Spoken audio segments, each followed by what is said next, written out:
కనిపిస్తూ ఉన్నారు. ముందర సీట్లో కాదు, వెనక సీట్లో కూర్చొని ఉన్నారు వాళ్ళిద్దరు. హారిక జెడ్పీ చైర్మన్, అంటే గవర్నమెంట్ కార్, అది డ్రైవర్ గవర్నమెంట్ డ్రైవరు, గవర్నమెంట్ ఉద్యోగి, గవర్నమెంట్ కారు తోలుతా ఉన్నారు. గవర్నమెంట్ కారులో గవర్నమెంట్ ఉద్యోగి తోలుతా ఉన్న కారులో వీళ్ళు వెనకాల సీట్లో కూర్చొని ఉన్నారు. రాము గుద్దాడు అని చెప్పి కేసు, రాము మీద తప్పుడు కేసు.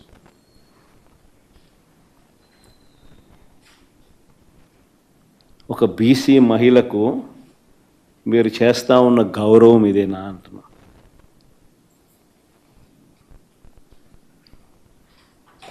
మళ్ళీ వీళ్ళు బీసీల గురించి మాట్లాడతారు. సిగ్గుండాలి, ఎడన పోయి దుంకి సావాలి వీళ్ళంతా పోయి.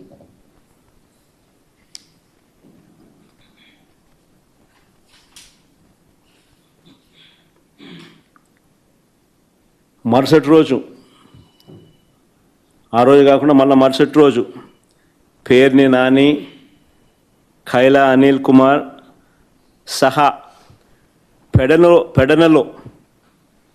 పెడనలో సభ పెట్టిన వారందరిపైన మరో కేసు పెట్టినారు. నేను అడుగుతా ఉన్నా, ఎందుకు కేసు పెడతా ఉన్నారు? ప్రజాస్వామ్యంలో ప్రతిపక్ష పార్టీగా క్యాడర్ మీటింగులు పెట్టుకోకూడదా?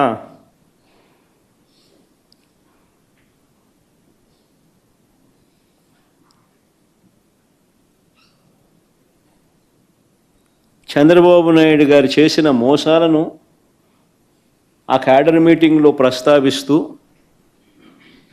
బాబు ష్యూరిటీ మోసం గ్యారంటీ, రీకాలింగ్ చంద్రబాబుస్ మేనిఫెస్టో అని చెప్పి క్యూఆర్ కోడ్ రిలీజ్ చేయకూడదా?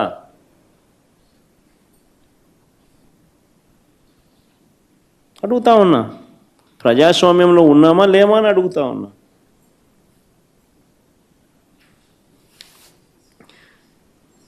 దాడుల నుంచి పోలీసులు రక్షించడం పక్కన పెడితే, పోలీసుల సమక్షంలోనే దాడులు జరుగుతూ ఉన్నది కంటికి కనిపిస్తూ ఉంటే, ఇది సరిపోదు అన్నట్టుగా దగ్గరుండి పోలీసులే తప్పుడు కేసులు పెడతా ఉన్నారు బాధితులపై. ఇది ప్రజాస్వామ్యమేనా అని అడుగుతా ఉన్నా.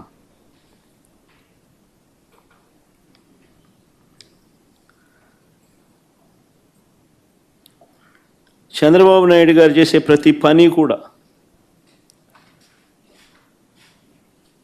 టాపిక్ డైవర్ట్ చేసే ఆలోచనలతోనే చేస్తాడు. నా పర్యటనలో కూడా, ఈ మధ్య జరిగిన నా పర్యటనలు కూడా మీరు గమనిస్తే, నా ప్రతి పర్యటన కూడా టాపిక్ డైవర్ట్ చేసేందుకు ఉద్దేశపూర్వకంగా తానే గందరగోళాన్ని సృష్టించడం, ఉద్రిక్తతలను తానే రెచ్చగొట్టే కార్యక్రమం చేయడం కోసం ప్రయత్నం చేయడం, ఇలాంటి కుట్రలే కనిపిస్తాయి. నా పర్యటన అయిపోయిన తర్వాత పోలీసుల ద్వారా చంద్రబాబు నాయుడు గారి దగ్గరుండి తప్పుడు కేసులు పెట్టించడం, ఇవన్నీ కూడా దీనికి ఉదాహరణలే. మిర్చి ధరలు దారుణంగా పడిపోయిన నేపథ్యంలో ఫిబ్రవరి 19వ తారీఖున గుంటూరు మిర్చి యార్డుకి నేను వెళ్ళాను. గత ఏడాది, అంటే మా ప్రభుత్వ హయాంలో గత ఏడాది క్వింటాల్ మిర్చి ధర 21,000 నుంచి 27,000 పలికితే, చంద్రబాబు నాయుడు గారు అధికారంలోకి వచ్చిన తర్వాత మిర్చి ధరలు ఏకంగా 8 నుంచి 11,000 పడిపోయాయి. ఆ పడిపోయిన నేపథ్యంలో రైతులు కన్నీరు పెడతా ఉంటే ప్రభుత్వం తరపు నుంచి కనీసం రైతులను పరామర్శించినోడు లేడు.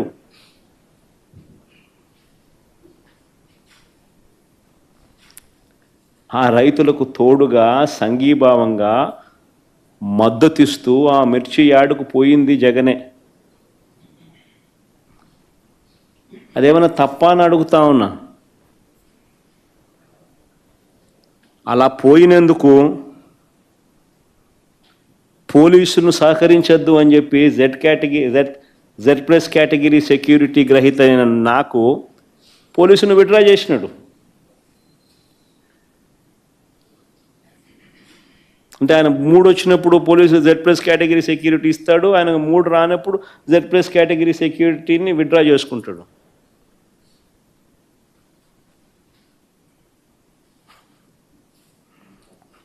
అంతటితో ఆగిపోలా. చంద్రబాబు ఆదేశాలతో ఆ రోజు ఒక్క పోలీసు కూడా సహకరించకపోగా తిరిగి మాపైన కేసు పెట్టినారు. రైతులను మిర్చి యార్డ్లో పరామర్శించినందుకు మాపైనే తిరిగి కేసులు, రైతులకు సంఘీభావం తెలిపినందుకు మాపైనే తిరిగి కేసులు. మళ్ళీ ఏప్రిల్ 8, ఫిబ్రవరి 19, మళ్ళీ ఏప్రిల్ 8, 2025 సత్యసాయి జిల్లా రామగిరి మండలంలో రాఫ్తాడ్ నియోజకవర్గం, అక్కడి స్థానిక ఎమ్మెల్యే చేతిలో హత్యకు గురైన మా పార్టీకి చెందిన బీసీ నాయకుడు కురుబలింగయ్య, ఆ కుటుంబాన్ని పరామర్శించేందుకు నేను రాఫ్తాడ్ వెళ్ళాను. హెలిప్యాడ్ వద్ద సరైన భద్రత లేదు.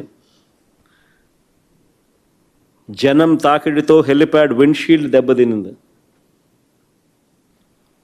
తిరిగి మనపైనే తప్పుడు ప్రచారం చేశారు. చివరికి ఆ పైలట్ల మీద కూడా రెడ్ బుక్ రాజ్యాంగాన్ని ప్రయోగించి వారిని కూడా విచారణ పేరుతో వేధించారు. రామగిరిలో నా పర్యటన తర్వాత అక్కడ మా ఇన్ఛార్జ్ తోపుదుర్తి ప్రకాష్ మీద మళ్ళా తిరిగి కేసు పెట్టినారు, రివర్స్. మా వాళ్ళను వీరు చంపినా కూడా అక్కడికి మేము వెళ్ళకూడదట, పరామర్శించకూడదట. ధర్మమేనా ఇదని అడుగుతా ఉన్నా.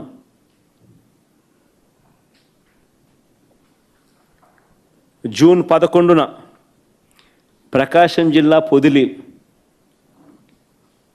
ధర లేక ఇబ్బంది పడతా ఉన్న పొగాకు రైతులను వారికి సంఘీభావంగా పొదిలికి నేను పోయిన.